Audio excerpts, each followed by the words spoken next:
Top quality और consistent performance के लिए सिर्फ सिल्वर पंप। टॉप क्वालिटी और कंसिस्टेंट परफॉर्मेंस के लिए सिर्फ सिल्वर पंप, नाम याद रखना। संवादात चांगलं असं देवेंद्रजी म्हटलेले असं कुठेच नाही। कोणी म्हटलं देवेंद्रजी? मला दाखवा। इंडियन एक्सप्रेसच्या एका कार्यक्रमात नाही, त्यांनी सांगितलं की दोघांचे वेगळे आहे।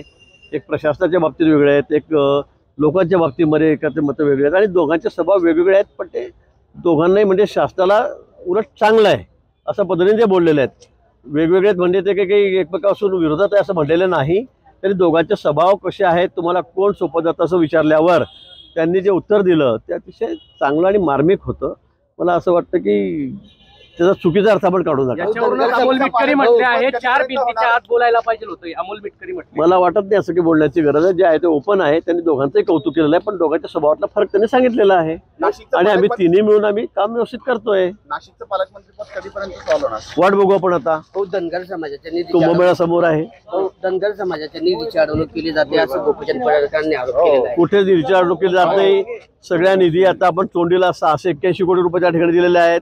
त्याचं सगळं प्लॅनिंग तयार होतं आहे। तीर्थक्षेत्र विकास मधून मी या ठिकाणी जवळपास 5 कोटी आपण म्हणजे अनेक ठिकाणी आपण या ठिकाणी निधी दिलेला आहे। ज्या ठिकाणी धनगर समाजाच्या आमच्या लोकांचं वास्तव्य जास्त आहे त्या ठिकाणी सुद्धा आपण त्यांना मोठं सभागृह बांधायला पैसे निधी पूर्ण दिलेले आहेत। कुठे असं नाही आहे की त्यांचा निधी कमी केला जातोय। ठाकरेंची शिवसेना मोर्चा काढणार आहे मुंबईच्या पावसात। ठीक आहे, शुभेच्छा त्यांना माझ्या। त्यांनी मोर्चा काढावा। दोन्ही राष्ट्रवादी जर विलीन झाला तर आनंद होईल असं म्हटलंय रामदास आठवलेंनी।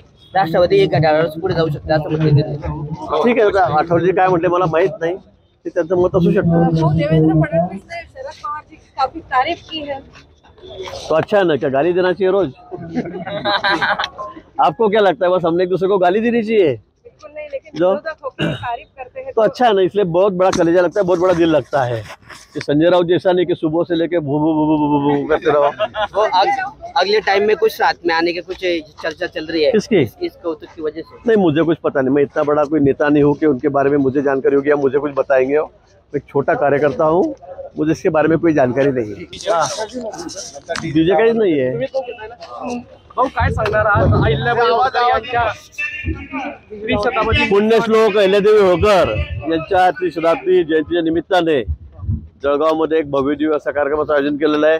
सकाळी महिलांची मॅरेथॉन स्पर्धा या ठिकाणी झाली। त्यानंतर आता जवळपास 300, 350, 400 गाड्या 4 व्हीलर 3-4 तालुक्यातून त्यांची रॅली ही काढण्यात येणार आहे। राज्यभर देशभर पुण्यश्लोक अहिल्यादेवी होळकर यांची जयंती हा जयंती उत्सव मोठ्या उत्साहामध्ये साजरा करण्याचा, मोठ्या जल्लोषामध्ये साजरा करण्यात येतोय। 300 वर्ष पूर्ण होत असल्यामुळे केंद्र सरकार असेल, राज्य सरकारच्या वतीने सुद्धा अतिशय जल्लोषात हा कार्यक्रम हाती घेण्यात आलेला आहे। त्याचाच एक भाग म्हणून आता जवळपास 300, 350 गाड्या या ठिकाणी 3 तालुक्यात 4 तालुक्यामध्ये दौरा करून पुन्हा जळगावला येतील। लाडक्या बहिणीच्या तपासणीमध्ये जवळपास 2000 पेक्षा जास्त लाडक्या बहिणी सरकारी कर्मचारी निघालेले आहेत। नाही, मला असं वाटतं की आता त्याची तपासणी सुरू आहे। सरकारी कर्मचारी असतील किंवा जे इन्कम टॅक्स पेअर आहेत त्यांचे त्याच्यामध्ये नाव आलेले आहेत।